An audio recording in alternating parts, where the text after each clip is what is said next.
कहानी की शुरुआत एक खेत से होती है जहां एक रहस्यमयी रोशनी पूरे फसल को बर्बाद कर देती है। अगली सुबह खेत का मालिक बहुत परेशान होता है।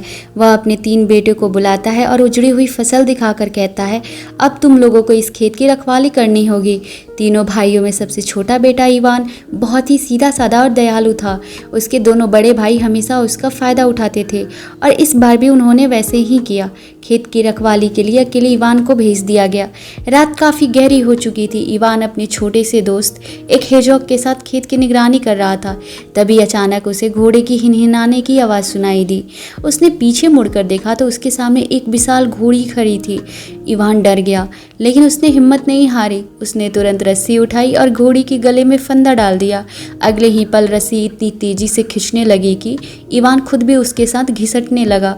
वह कोई साधारण घोड़ी नहीं थी, बल्कि एक जादुई घोड़ी थी जो आसमान में उड़ने लगी। लेकिन जब वह जमीन पर उतरी तो इवान जोर से गिर पड़ा और घोड़ी दलदल में फंस गई।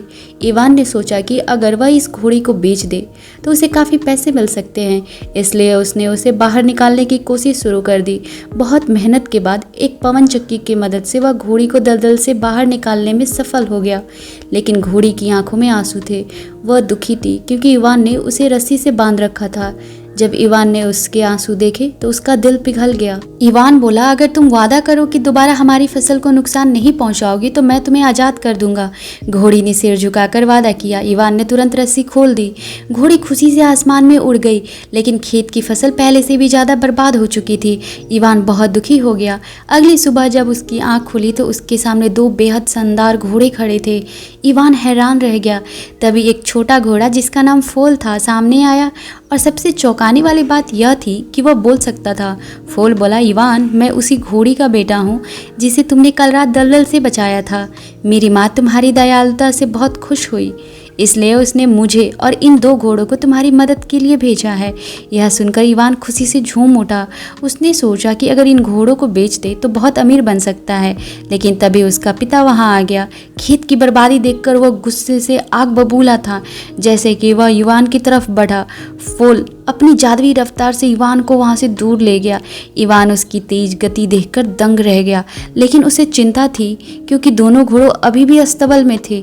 तब फोल ने अपनी जादुई सीटी बजाई और अगले ही पल दोनों घोड़े दौड़ते हुए उसके पास आ गए।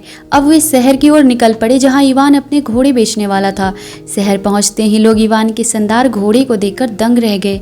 हर कोई उन्हें खरीदना चाहता था, लेकिन फोल को एक अजीब सा एहसास हो रहा था, जैसे कोई बड़ी मुसीबत आने वाली हो। उसने कहा, इवान, सामने जो व्यापारी बैठा है उसे ये दोनों घोड़े बेच दो और तुरंत यहाँ से निकल चलो। लेकिन इवान ने उसकी बात नहीं मानी। उसे लगा कि वह व्यापारी गरीब है और ज़्यादा पैसे नहीं देगा, इसलिए उसने शहर के बीचों बीच नीलामी शुरू कर दी। अब कहानी का दृश्य महल की ओर बदलता है। राजा अपने कमरे में एक मक्खी मारने की कोशिश कर रहा था। वह एक निकम्मा और घमंडी राजा था जिसे अपनी गरीब प्रजा की कोई परवाह नहीं थी। वह सिर्फ ऐशो आराम की जिंदगी जीता था। तभी उसकी नज़र इवान के घोड़े पर पड़ी। इतने शानदार घोड़े देखकर वो हैरान रह गया। उसने सोचा, एक गरीब लड़के के पास इतने अद्भुत घोड़े कैसे हो सकते हैं। वह तुरंत वहां पहुंचा और बोला, मुझे ये दोनों घोड़े अपनी सवारी के लिए चाहिए। राजा बिना पैसे दिए ही घोड़े को लेकर जाने लगा। इवान बेबस होकर उसे देखता रह गया। फिर उसने फोल से कहा, मुझे अपने घोड़े के पैसे चाहिए। फोल ने सिर हिलाया और फिर से अपनी जादुई सीटी बजाई। अगले ही पल दोनों घोड़े राजा को गिराकर वापस इवान के पास दौड़ आए। राजा सीधा आटे की बोरी में जा गिरा और उसका चेहरा पूरे आटे से भर गया। गुस्से में लाल राजा को देखकर इवान मुस्कुराते हुए बोला, अब बताइए महाराज, मेरे घोड़े के पैसे कौन देगा। मजबूर होकर राजा को इवान के घोड़े की कीमत चुकानी पड़ी। लेकिन तभी मंत्री बोला, महाराज, अगर हम इवान को घोड़ा की देखभाल के लिए यहीं रख ले तो हम उससे बदला भी ले पाएंगे।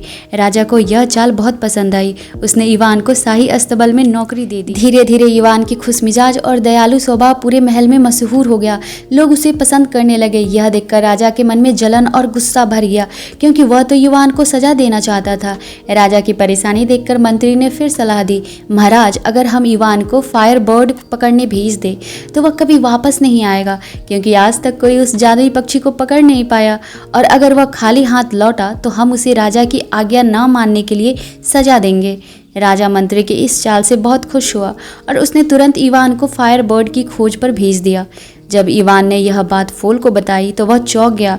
उसे पता था कि जो भी फायर बर्ड की तलाश में जाता है वह कभी वापस लौट कर नहीं आता, क्योंकि वह अग्नि पक्षी सबको जलाकर राख कर देता है। लेकिन अब फोल के पास कोई दूसरा रास्ता नहीं था, उसे इवान के साथ जाना ही पड़ा। अपनी तेज रफ्तार से फोल इवान को एक घने जंगल में ले गया, जहाँ ऐसे पेड़ थे जिन पर नींद लाने वाले जादुई मेवे उगते थे। फोल जानता था कि अगर वे सीधे फायर बर्ड को पकड़ने की कोशिश करेंगे तो वह उन्हें राख बना देगा, इसलिए उसने उन मेवों को साथ लिया, क्योंकि फायर बर्ड उन्हें बहुत पसंद करता था और उन्हें खाने के बाद गहरी नींद में सो जाता था। इवान और फोल एक रेगिस्तान के बीच बने छोटे तालाब तक पहुंचे, जहां फायर बर्ड रेत के नीचे रहता था। इवान ने मेवे फेंके, उनकी खुशबू से आकर्षित होकर फायर बर्ड बाहर निकला। वह आसमान में जलते हुए अग्निसागर की तरह चमक रहा था। वह एक एक करके सारे मेवे खाने लगा, लेकिन तभी उसे किसी की मौजूदगी का एहसास हुआ और उसने इवान पर फोल पर हमला कर दिया। चारों तरफ आग की लपटें फैल गई, पूरा आसमान लाल हो गया। इवान अपनी जान बचाकर भागने लगा, लेकिन फायर बर्ड उसके बिल्कुल करीब था। तभी इवान ने आखिरी बचा हुआ नींद वाला मेवा उसकी तरफ फेंक दिया। फायर बर्ड ने उसे निगल लिया और कुछ ही पलों में गहरी नींद में गिर पड़ा। जब फायर बर्ड की आंख खुली तो उसने खुद को लोहे के जाल में कैद पाया। वह रोने लगा, उसकी आंखों से आग की तरह चमकते आंसू बह रहे थे। इवान उसका दर्द देखकर पिघल गया। उसने कहा, मैं तुम्हें चोट नहीं पहुंचाना चाहता, तुम आज़ाद हो। इतना कहकर उसने जाल खोल दिया।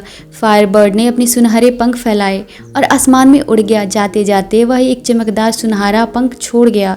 इवान मुस्कुराया और उस पंख को अपने पास रख लिया। इवान वह पंख लेकर महल लौट आया। उसने राजा को पूरी कहानी बताई कि कैसे उसने फायर बर्ड को पकड़ा और फिर उसकी तकलीफ देखकर उसे आज़ाद कर दिया।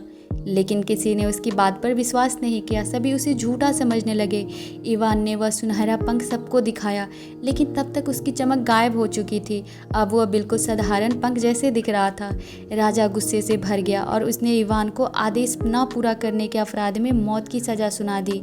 जैसे ही जल्लाद इवान को मारने वाला था, अचानक आसमान में तेज रोशनी फैल गई। फायर बर्ड खुद वहां आ पहुंची। उसे देखकर पूरा राज्य दंग रह गया। अब सभी को यकीन हो गया कि इवान सच बोल रहा था। मजबूर होकर राजा को इवान को माफ़ करना पड़ा।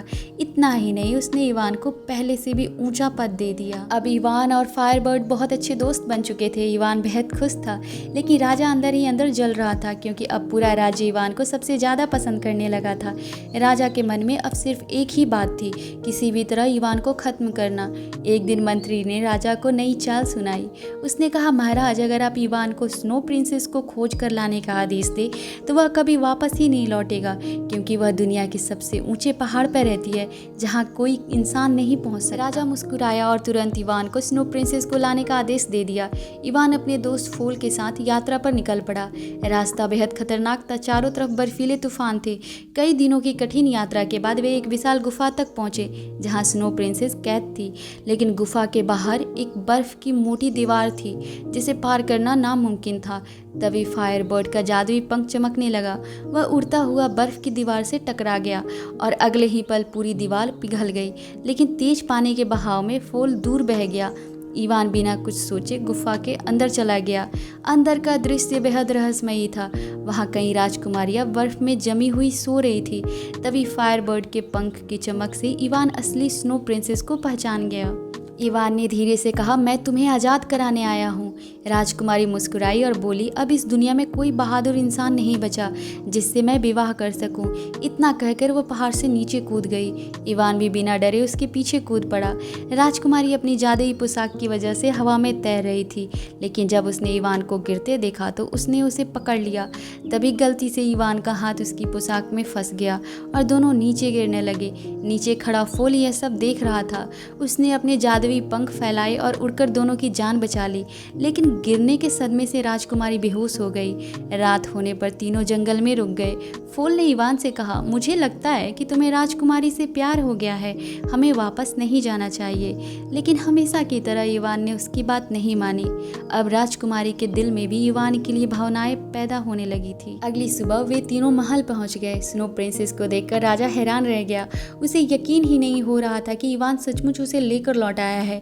लेकिन मंत्री ने राजा को समझाया, महाराज, ये तो आपकी आपके लिए अच्छा है, अब आप राजकुमारी से विवाह कर सकते हैं। राजा खुश हो गया और उसने इवान को बहुत सारा सोना देकर सम्मानित किया, लेकिन अंदर ही अंदर अब भी वह उससे नफरत करता था।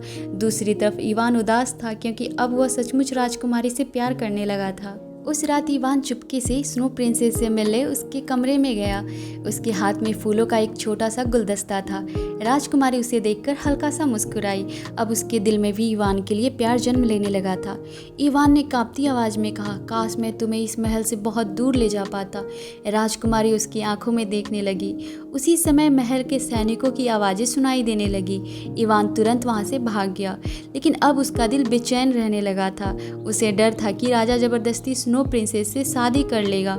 अगले दिन राजा ने राजकुमारी से विवाह की बात की, लेकिन स्नो प्रिंसेस ने साफ इनकार कर दिया। उसने कहा, मैं तब तक शादी नहीं करूंगी जब तक मेरी दादी की खोई हुई अंगूठी वापस नहीं मिल जाती, जो कई सालों पहले समुद्र में खो गई थी। यह सुनकर राजा परेशान हो गया। उसे समझ नहीं आ रहा था कि विशाल समुद्र में एक छोटी सी अंगूठी कैसे ढूंढी जा सकती है। लेकिन तभी इवान वहां पहुंचा। राजा ने तुरंत आदेश दिया कि इवान जाकर वह अंगूठी ढूंढ कर लाए। इवान ने बिना डरे यह जिम्मेदारी स्वीकार कर ली, लेकिन फूल बहुत चिंतित था क्योंकि इस बार उसे खुद भी नहीं पता था कि अंगूठी कहाँ है। तब फूल ने अपनी माँ से मदद मांगी।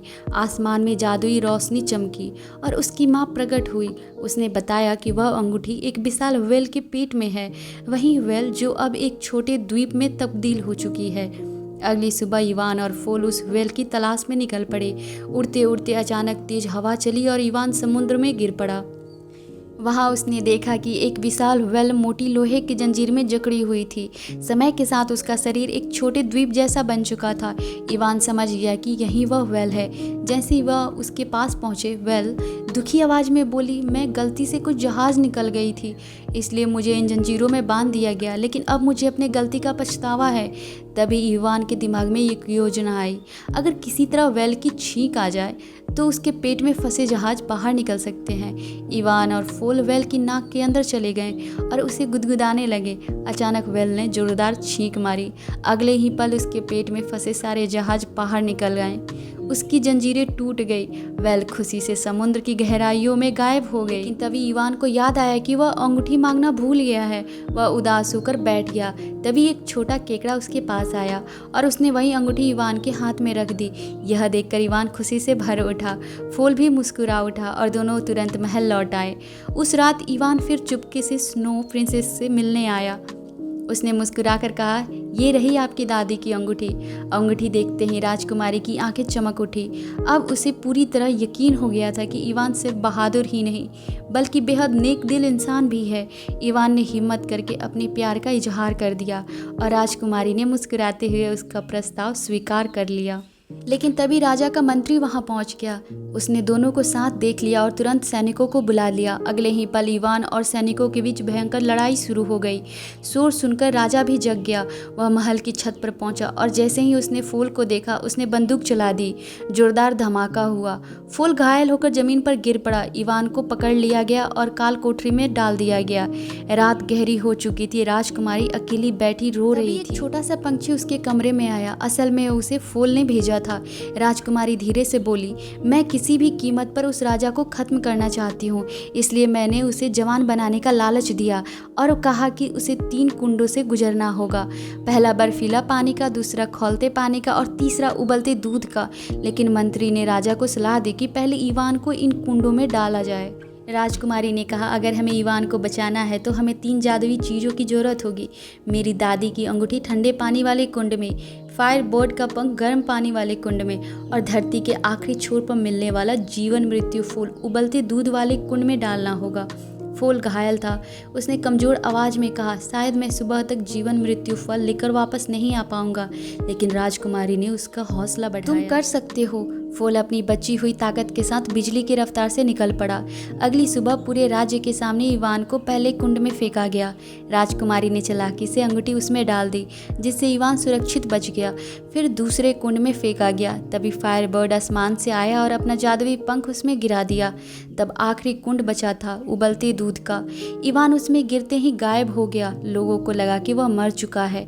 उसी समय फूल किसी तरह जीवन मृत्यु फूल लेकर वापस लौट आया।